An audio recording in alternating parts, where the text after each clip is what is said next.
जी दोस्तों, हमने पिछली वीडियो में ये शीट बनाई थी और इसके अंदर एक बात मैं बतानी आपको भूल गया था कि मूव अराउंड के अंदर एक ये भी चीज़ है, उसको इस्तेमाल नहीं किया जाता, लेकिन मैं चूँकि एक चीज़ है तो आपको बता रहा हूँ कि किसी भी सेल पे पहुँचने के लिए गो टू की एक कमांड है।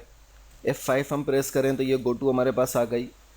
अब मैं यहाँ से जाना चाहता हूँ कि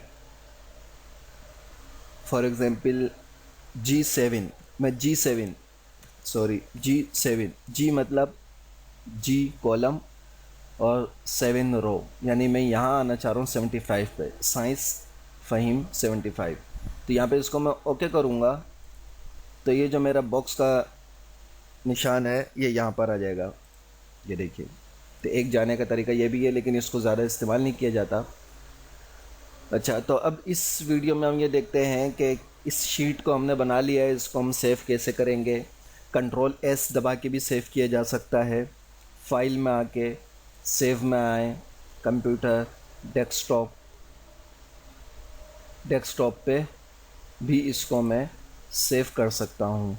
और यहाँ से कंट्रोल एस प्रेस करके भी यही विंडो मेरे सामने आ गई। डेस्कटॉप पे आके इसको मैं बुक वन या कोई भी नाम इसको दे दूँ, इसको सेव कर सकता हूँ।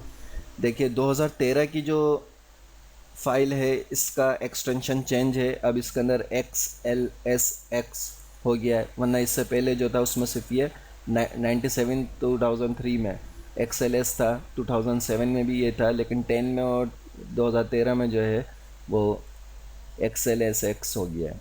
तो इसको हम डेस्कटॉप पे इस नाम से सेव कर लेते हैं।